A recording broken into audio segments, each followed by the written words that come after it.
Começa aqui o espaço de comentário de Pedro Santana Lopes. Boa noite. Boa noite. Vamos começar pelos novos dados do INE. Enfim, são mais uma confirmação daquilo que já sabemos, um crescimento de 0,2%, ao qual acresce um relatório da Moody's, e assim interessante, que nos encosta mais à Irlanda do que à Grécia. As agências de rating, de facto, lembra-se desde o início de 2008 da crise, elas começaram a aparecer. Ao princípio era muito polémica a sua intervenção, o Presidente da República chegou aí a fazer umas considerações sobre as agências de rating, mas elas, o Dr. Durão Barroso também, admitiu-se a hipótese de criação de uma agência europeia, que é um processo que empurrou depois, mas tem vindo a credibilizar-se mais, depois desse tempo de polémica. E este relatório que aparece agora não é contestado por ninguém. Não aparece ninguém, como aconteceu noutros casos, em que se põe em causa o teor daquilo que é dito, que vai ao encontro de observações anteriores. O ponto mais relevante é ser uma agência de rating, é o que o Zé Carlos disse, a outra vez nos aproximar da Irlanda e a distanciar-nos da Grécia. Está em relação à estrutura da dívida, não é em relação à situação toda, mas em relação à situação toda podemos dizer que também é o mesmo. A Grécia ainda hoje soube também, pronto, o PIB baixa de 3%, não é os 3,7%, mas quer dizer, é anos-luz já um pouco daquilo que se está a passar em Portugal, que em termos homólogos é uma baixa de 1%, mas em relação ao trimestre anterior aumentamos 0,2%. Portanto, o facto da Moody's vir dizer isso, que a estrutura da dívida é muito diferente, 60% daqueles que tinham a dívida aceitaram trocá-la para maturidades, para prazos mais tensos, demonstrando confiança na dívida portuguesa. O facto de uma agência de rating, que já tinha revisto aqui há uma semana ou duas a denotação da nossa dívida de negativa para estável, tudo isto são sinais encorajadores. Há muitas pessoas fora daqui que me dizem, está bem, são bons sinais, mas isso não se sente ainda. Principalmente fora das grandes zonas de Lisboa e Porto. As pessoas não sentem ou veem aqui na televisão estes bons indicadores, com certeza ficam contentes, mas dizem, ainda não sinto nada. Mas, enfim, há vários indicadores de facto que confirmam estas boas notícias. As contribuições para a Segurança Social, que aumentaram 2,5%, a redução muito ligeira, mas não piorou, do desemprego, a melhoria do clima económico, o grande aumento das exportações. Portanto, já são muitos indicadores que confirmam de facto que o ciclo virou. Há quem diga em jeito quase enfim, de provocação, mas, no entanto, tem algum fundo de verdade, que, mais do que ao Governo, este crescimento deve-se aos chumbos do Tribunal Constitucional. É uma parte, em jeito de provocação, mas há uma parte que os chumbos do Tribunal Constitucional permitiram mais consumo interno. As pessoas tiveram um bocadinho mais de dinheiro e permitiram algum consumo mais. Isso vai-se notando em alguns indicadores, vários. Aliás, para este crescimento contribuiu o consumo interno, a procura interna, mais do que a procura externa baixou. Portanto, sim, embora, quer dizer, eu acho que o Governo e Pedro Passos Coelho podem reivindicar também, como é natural, a importância, e isso é dito aqui no relatório da Moody's, que os mercados dão à trajetória firme do Governo português no sentido de não haver tropelias orçamentais no que respeita às opções do Governo. Aliás, como há bons sinais no que respeita aos números finais do déficit deste ano, admite-se, pelo menos que não passe aquilo que estava previsto, os 5,5%, tudo isso são indicadores positivos que levam a que os mercados não desconfiem. Embora as taxas de juros no mercado da nossa dívida continuem ali à volta dos 6%, não é? Sim, muito elevadas ainda. Andam para cima, andam para baixo, ainda estão com a febre alta. Isso, o relatório da Moody's também refere, a dado momento, que seria importante o Portugal negociar bem o programa cautelar para ter estabilidade nesta nova fase. É um programa de crédito preventivo, como eles chamam. Chamam-lhe outro nome, mas no fundo... Vamos ver o nome final com que fica, mas enfim. Na prática é uma linha de crédito que fique lá para o caso de ser precisa. Como foi dito, e a Moody's também salienta, quer dizer, nós, por exemplo, em 2014 já só temos que ir buscar mais de 2 mil milhões de euros para aquilo que temos que pagar dos nossos empréstimos em 2014. É uma perspectiva muito tranquilizadora. Depois 2015 é um pouco mais, mas é uma situação já com desafogo completamente diferente em relação àquela que vivíamos anteriormente. Vamos falar também agora de, politicamente, tem-se falado muito na semana passada, principalmente no final de semana, de Rui Rio, que surgiu numa plataforma de apoio, enfim, houve quem o criticasse, por não se assumir diretamente como candidato, mas Rui Rio depois surgiu a dizer que não é de facto. O que é que acredita que não é mesmo? Não, eu acho que Rui Rio, se pudesse, era. É aquilo que eu acho. Acho que se Rui Rio tem este desencontro temporal parecido com o de António Costa. Mal sabiam eles, enquanto tiveram os dois na presidência das duas principais câmaras e desenvolveram relações muito próximas, que de facto iam estar juntos também nisto, até ver, pelo menos. Eu tenho poucas dúvidas, imagino, que se o lugar de Pedro Passos Coelho estivesse vago, Rui Rio gostaria de ocupar, avançaria. Agora, de facto, não tem condições para o fazer. Só que ele também não se põe completamente fora. Esta volta dele, várias conferências e palestras, isso é um sinal óbvio em política. É uma espécie de estou aqui, não é? Estou aqui.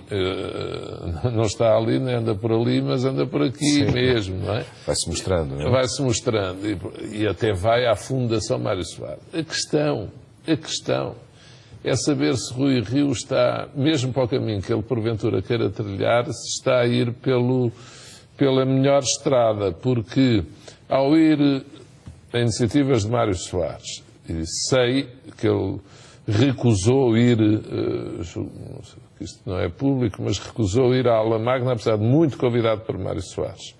E Mário Soares convidou-o muito, ele não aceitou e agora vai isoladamente fazer uma conferência lá à Fundação João Soares, do pai do Dr. Mário Soares. Vai na companhia também outra iniciativa com o Pacheco Pereira. Quer dizer, ele não estará a pensar no PSD quando escolhe este roteiro, esta rota, ou estes companheiros de viagem, estes companheiros de route. Parece estar a pensar mais que numas presidenciais. Agora, Rui Rio de facto junta-se no Porto. Quem é que apareceu no Porto? Para além, uma das duas pessoas que apareceu a fazer a conferência de imprensa, eu conheço bem, é provedor da Santa Casa Misericórdia do Porto, António Tavares. É de facto próximo de Rui Rio. Dizer não é para Rui Rio, mas há um conjunto de pessoas, aquela linha do PSD, se quiser, Pacheco Pereira, Ferreira Leite, Miguel Veiga, pronto, que normalmente, vou dizer, também estiveram contra a minha liderança, quando fui líder do PSD, já estiveram contra outros líderes. É o mesmo grupo, é o grupo que neste momento gostava de ver Rui Rio, de facto, com responsabilidades grandes. Portanto, a questão está lá. Pedro Passos Coelho sábio convidou Rui Rio para presidente do Banco de Fomento, Rui Rio recusou. Mas Rui Rio, julgo que vai para outra instituição financeira privada, vai para um cargo de alta responsabilidade, pelas informações que tenho, numa instituição financeira estrangeira, embora com sede em Portugal, e acaba por ir para presidente do Banco de Fomento alguém que às tantas foi confundido com o filho de Belmiro Azevedo, Paulo Azevedo, que pelas informações também terá sido muito sugerido por Marcos Mendes, apesar do próprio Marcos Mendes dar a notícia dos que recusaram antes do convite Paulo Azevedo. Portanto, isto é aqui, o PSD de facto, como vai ter congresso, começou a mexer-se. Há várias movimentações, mas eu, enfim, acho que o lugar de Pedro Passos Coelho gera... Não está em questão, minimamente, e Rui Rio sabe isso. Esta é por isso que ele disse que não vai lá também.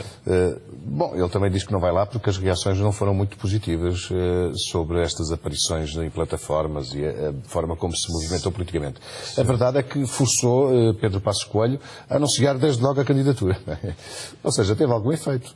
Sim, porque não se tinha falado nisso até aí, portanto estamos a um mês e tal das eleições diretas e não havia nenhum candidato assumido e portanto de facto isso forçou, mas eu até achei graça à declaração de Passos Coelho, acho que foi descontraída quando ele disse, bem, não penso ficar aqui para sempre, o que em política tem o seu significado, ou seja, é o estilo de líder que de facto assume, não quer ficar lá muito tempo.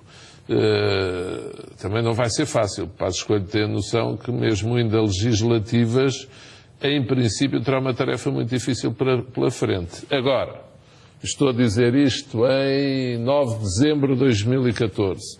Se a economia continuar assim, eu não sei se as legislativas vão ser tão difíceis para Pedro Passos Coelho quanto parecem hoje. Se a economia continuar com este percurso devagarinho, mas a subir. Se não piorar e se as coisas forem melhorando um bocadinho e se a liderança do PS continuar a mesma, sem desconsideração para com António José Seguro, mas Pedro Passos Coelho conhece bem António José Seguro, são da mesma massa, da mesma época, não estou a dizer que sejam iguais, mas eu não sei se vai ser assim tão difícil. É por isso que Rui Rio tem a mesma questão que António Costa. Eles gostavam de entrar. Eu não tenho dúvida nenhuma que António Costa também, se pudesse, era líder do PS hoje. Se pudesse, concorria às próximas legislativas. Acho é que nem Rui Rio nem António Costa podem. E o que nunca se viu, e é isso que é extraordinário, é poder acontecer termos candidatos a Presidente da República à força. Ou seja, serem candidatos a Presidente da República não podem ser candidatos a Primeiro-Ministro, que é uma situação nunca antes vista. Por qualquer deles não quer, também porquê? Porque sabe, imagine, sendo candidato a Presidente da República, e se um deles é eleito, o que for eleito não pode voltar a ser Primeiro-Ministro. Quem for Presidente da República não volta a Primeiro-Ministro. E qualquer deles dois, conheço-os, a ambos, razoavelmente, para não dizer bem, qualquer dos dois gostava de, e é legítimo, de exercer as funções de Primeiro-Ministro. E qualquer dos dois tem qualidades para o poder fazer, para o poder ser. E, agora, a vida é assim, quer dizer, nenhum dos dois consegue convencer quem lá está a dizer assim, pá, sai lá porque eu quero entrar, agora gostava de ser eu. Isto não é assim, não é? Para fechar este assunto, acha que isto foi, morre aqui ou vamos ter mais episódios? Não, acho que não acaba aqui. Acho que vamos ter mais episódios, as pessoas vão estar à espera do resultado nas europeias. É assim, vai haver de certeza um movimento. Se as europeias não correrem bem ao PSD, vai aparecer gente a dizer que era melhor ir Rui Rio às eleições. Está a ver?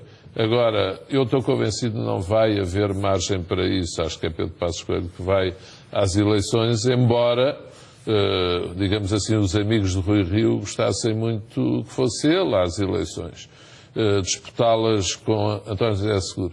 Há muita gente que diz hoje, se for o Rio o líder do PSD, o PSD pode ganhar as eleições de 2015. Mas eu estou a dizer hoje, em dezembro de 2014, que acho que Pedro Passos Coelho pode ganhar. E está a ver, hoje em dia dizer isto é quase uma blasfémia, toda a gente acha que ele perde. Mas eu acho que ele as pode ganhar e ele sabe, e vamos ver daqui a um ano o que é que começamos a dizer. E daqui a um ano vai haver muita coisa em jogo. Já passámos as europeias, as presidenciais, como vê, começam a mexer, daqui a um ano onde é que elas já vão. E Passos Coelho é um homem, lá está.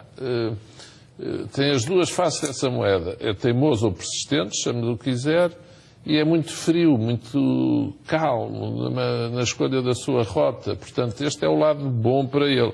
Este lado, ora é bom, ora é mau. Ora é persistência, ora é teimosia. Falou agora nas europeias, ainda faltam alguns meses, mas já há alguns candidatos, não é? Alguns líderes. Anunciados, não é? Sim, Rangel, pelo PSD, Nuno Melo pelo CDS. Nuno Melo é engraçado. Nuno Melo cada vez mais aparece como o futuro sucessor de Paulo Portas. Há quem diga até que Paulo Portas ficou muito contente de ter o Nuno Melo em Bruxelas, longe Sim, daqui, não é? Há essa versão mais das cortes palacianas. Mas eu acho que Paulo Portas gosta de Nuno Melo. Mas Paulo Portas deve achar, pronto, tem lá calma que ainda não é agora. Sim. Está a ver? E eu não acredito, continuo a dizer, não acho que Paulo Portas queira ir. Porque a questão é essa, engraçada. Eu já disse isto aqui há meses. Eu acho que Paulo Portas não vai às próximas legislativas como líder do CDS. E se não for ele, eu estou convencido que poderá ser Nuno Melo. Portanto, pode ser Pires de Lima também, não é? Pode. Tem peso no partido. Pode. Pires de Lima, vamos ver agora o que é que lhe acontece se ele toma o gosto pela política. Ele estava há muito tempo para entrar num cargo, digamos, a full time. Mantinha sempre a sua vida privada, só ia aos Conselhos Nacionais, às comissões de polícia. Agora não, está a full time. Se ele toma o gosto, vai acabar a disputar a liderança com Nuno Melo. Lobo Xavier julgo que está mais afastado, está noutra, na sua vida profissional. Pires de Lima e Nuno Melo, Há quem diga que Assunção Cristas também gostaria, e há quem diga que Paulo Portas acharia graça que Assunção Cristas sucedesse. Mas eu acho que Nuno Melo vai muito à frente neste momento. E se ele tiver um resultado satisfatório nas europeias, marca pontos. Aparece aí outro movimento, é curioso, os partidos são muito engraçados, candidatos nunca falam, que é João Almeida, Sim, jovem, não é? Jovem parlamentar do CDS, que é um tipo com graça, inteligente, vivo, que foi assim rapidamente presidente do Belenenses e voltou logo à política outra vez, e que tem uma moção com Miguel Moraes Leitão, com uma série de jovens turcos próximos de Paulo Portas. Portanto, Portas, mesmo não seja, vai de certeza querer condicionar a sua sucessão. Estou convencido disso. E agora, eu por mim tenho isso por adquirido. Às próximas legislativas vai outro líder do CDS. Esta ida de Nuno Melo para a Europa pode ser uma rodagem para disputar as próximas legislativas. No PSD, Paulo Rangel. Paulo Rangel, curiosamente, já ninguém fala nele praticamente para suceder a Passos Coelho. Um dia que Passos Coelho sai, lembra-se que aqui há anos ele disputou a liderança com Passos Coelho, era tido como um potencial líder. Outra pessoa do Porto ocupou o seu espaço, Rui Rio, nitidamente ocupou o seu espaço. Paulo Rangel era também daquela tendência, ali um pouco, que é uma Ferreira Leite, por aí. Mas o que Paulo Rangel ainda tem bastante prestígio junto das pessoas, não é? Não, Paulo Tem uma Rangel boa imagem. é uma pessoa conceituada e admirada, é um homem inteligente. Agora, eu vejo mais sinceramente como um intelectual, mais do que como um líder. Ficar em Bruxelas. Sim. O Parlamento Europeu tem esse perigo, sabe? Normalmente as pessoas que vão para lá gostam de ficar lá forever, para muito tempo.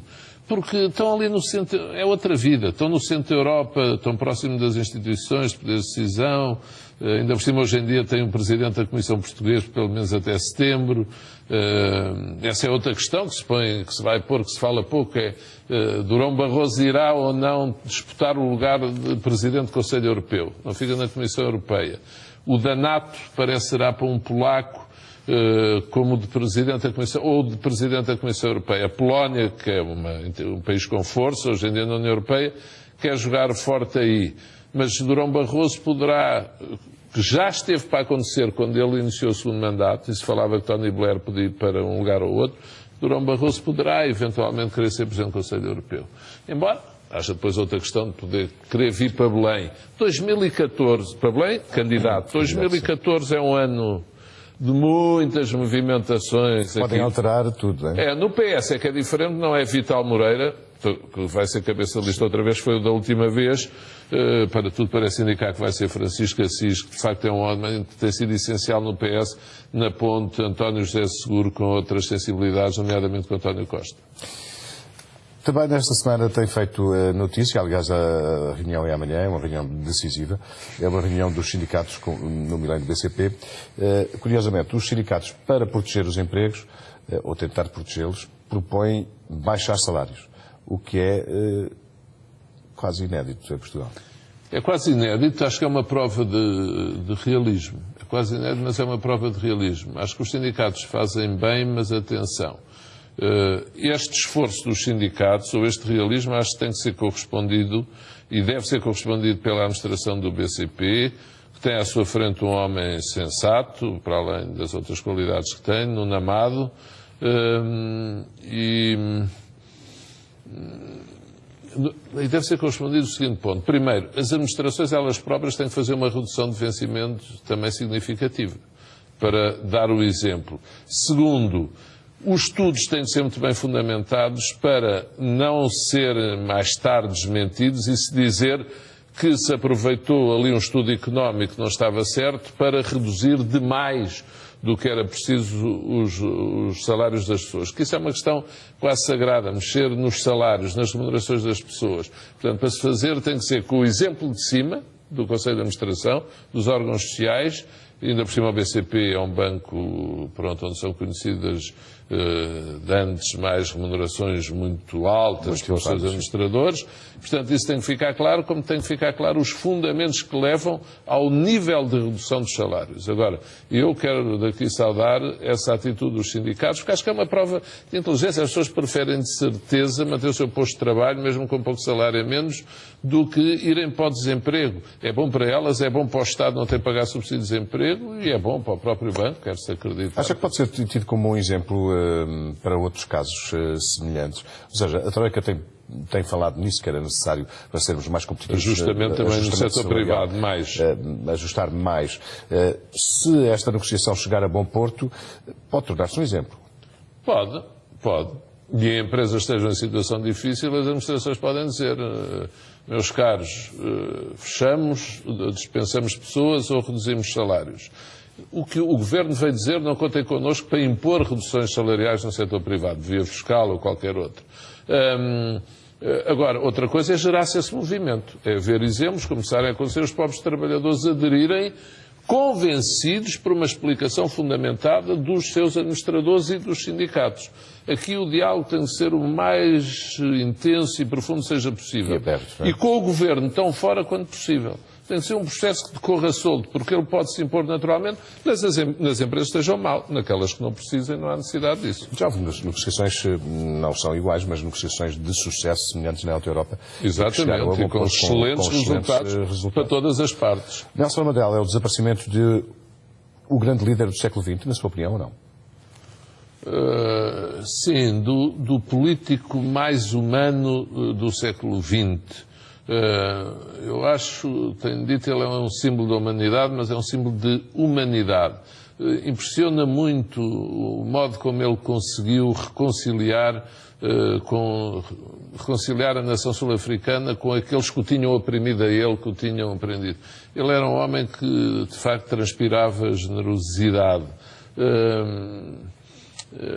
Eu disse, na noite em que ele morreu, que acho que ele era metodista, sou de fé católica, mas acho que ele é um santo, transformou-se num santo, um exemplo para as pessoas, porque praticava o bem. Noutra televisão, a deputada Ana Gomes e não sei o que se assim muita gente diz, não sou especialista em santos ou em anjos. Bem, mas lá nas celebrações sul-africanas, o presidente da África do Sul e outra pessoa, o ex-presidente próximo a Mandela, disse Nelson Mandela tornou-se um santo, mas disse que ele próprio, quando saiu da prisão, disse eu não sou santo, eu vou continuar a tentar não pecar. Eu teve graça. Mandela, as pessoas iam lá para pedir para ajudar à paz nos seus próprios países. Eu espero que o seu exemplo leve a comunidade toda sul-africana a seguir o seu exemplo de paz e a não entrar agora em guerras num país que tem divisões várias complicadas, níveis de rendimento, ainda há marcas de algumas, enfim, distâncias raciais. Sim, há zonas, está um bocado dividido, zonas complicadas e esperemos que o seu exemplo perdure. Bom, vamos agora falar da frase da semana. A frase que escolheu foi de Leonardo Jardim. Vamos ver. Não inviabiliza estarmos à frente da tabela classificativa, como neste momento estamos, e eu acho que é muito por mérito destes jogadores, porque também não vejo até o momento nenhuma equipa que fizesse mais do que este grupo de jogadores para estar na frente do campeonato. Porquê é que escolheu esta frase, Pedro Santana Lopes? Deixa-me dar os parabéns, não é? Vai em primeiro. Obrigado. E, enfim, espero...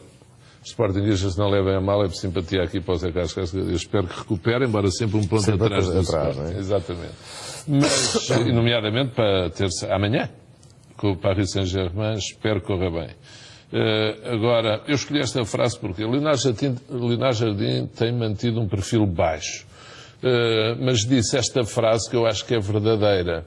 Ele tem dito, não somos candidatos ao título, estamos aqui para trabalhar, para fazer o jogo a jogo, aquela conversa do costume do futebol. Mas disse, não vi até agora ninguém que tenha feito melhor do que nós e que mereça estar à nossa frente. E esta frase eu acho que é verdadeira do ponto de vista dos resultados de trabalho. Vê-se, quem veja futebol, que o Sporting tem ali muito trabalho, que a equipa, não sendo extraordinária, mas está muito organizada, é muito jovem, está muito organizada, vê-se que eles sabem bem o papel de cada um dentro de campo. E ontem à noite estive a ouvir programas aqui de futebol, e as pessoas dizem isso, os especialistas, e vê-se mesmo, os leigos percebem que aquela equipa tem ali muito trabalho, cada jogador sabe a sua posição dentro de campo, e portanto eu escolhi esta frase para já, alguma homenagem ao Sporting, que bem merece. Embora o grande desafio do Sporting é saber quanto tempo vai aguentar. Quer dizer, o seu presidente, de facto, tem uma estrelinha, está a fazer as coisas bem feitas, até já fez uma declaração boa. Em janeiro não entra ninguém. Que os presidentes começam a dizer que vai ser muita gente, vai entrar muita gente, os treinadores, acho um disparate perfeito para as equipas, começa a destabilizar toda a gente. O Sporting tem agora dois grandes desafios, que é tapar os ouvidos aos jogadores que vão começar a ser procurados pelos empresários, não é? Com o mercado de janeiro, zero sai no fim do ano, não é? E a resistência física, porque o plantel do Sporting não é elástico. Sim, mas no entanto o Sporting não tem competições europeias, portanto nesse aspecto tem pode mais, passar jogo a jogo. Tem mais condições para descansar. Esperemos que os outros todos continuem. Sim, o Benfica e o Porto continuam de certeza, se não ficarem na Champions, ficam na Liga Europa. A imagem da semana, esta que agora vamos ver, é uma imagem de Lenin derrubada em Kiev, na Ucrânia. Já mostrou neste jornal há bocado. Há pouco, sim. Eu acho que é muito simbólica. Faz lembrar os tempos do fim da Guerra Fria. No outro plano faz lembrar a queda da estátua de Saddam Hussein em Bagdá. E a queda do Muro de Berlim. A queda do Muro de Berlim, quer dizer, e a Ucrânia, veja onde está a Ucrânia. Eu já fiz referência a isto. No encontro que tive com o presidente Putin em 2004, outubro, aqui em Lisboa, havia na altura a Revolução Laranja, lembra-se? E o presidente Putin disse-me na altura, eu não percebo que é que a Europa Ocidental, e dizia-se que a mulher do candidato, aquele que foi queimado na cara, que era da CIA, e ele disse, eu não percebo que é que o Ocidente continua a insistir na Ucrânia. Tal como nós respeitamos outras áreas de influência da NATO e do Ocidente, tem de perceber que a Ucrânia é uma zona muito importante para a Rússia. Em 2004, Putin era presidente, depois passou a ser primeiro-ministro, depois voltou a presidente. E a Rússia não desiste daquele território estrategicamente importante. Tem a Rússia do lado direito, tem muitos países que hoje em dia pertencem à NATO, Hungria, Polónia, mas não acha que o acordo comercial entre a Ucrânia e a União Europeia poderia favorecer a própria Rússia? Porque a Ucrânia, de um dia para o outro, não se vai conseguir libertar da influência económica da Rússia, não é? Não. Está a dizer o quê? Que não se consegue libertar? Não. Sim, temos o gás, temos a questão do gás, temos muitos exemplos em que a Ucrânia é dependente da União, da Rússia, a antiga União Soviética. Mas isso, exatamente, a questão que está a pôr tem esta resposta, quer dizer, o problema para Putin, deste episódio que eu contei há pouco, é estratégico. Aquilo para ele é uma zona de influência, ligação ao Mar Negro, a ligação cá abaixo, é o país tampão com a NATO, para ele é estratégico. Ele não quer a Ucrânia nem envolvida com a União Europeia, mais envolvida do que está. E, portanto, esta questão é mais sensível do que parece. É uma questão que pode ser, de facto, perigosa em termos de relações entre o Ocidente e a Rússia de Putin. Acha que esta espécie de primavera ucraniana não tem pernas para andar, é isso? Se tiver pernas para andar, vai gerar muita atenção. Nesta última manifestação estiveram 200 mil pessoas nas ruas. Sim, eu até julgava que tinham estado mais, mas vai gerar muita atenção. Eu vi há bocado as palavras de Durão Barroso, a contar o telefonema dele para o Presidente, as palavras do Secretário-Geral da ONU a aconselhar o Presidente a falar com a oposição. Muitas vezes fala-se do que acontece nas Coreias, do que acontece ali na Turquia, do que acontece no Irão. O que se passa na Ucrânia é muito sensível. Porquê? Porque os Estados Unidos e a Rússia, apesar de todas as suas diferenças, veja lá se eles na Síria não acabaram por se entender com a destruição das armas químicas. Os Estados Unidos e a Rússia hoje em dia estão mais ou menos, digamos, do mesmo lado. Não são aliados, mas enfim, não são inimigos, não são adversários. A Ucrânia é um sítio do mundo, é um país do mundo, um território do mundo que pode deteriorar gravemente as relações entre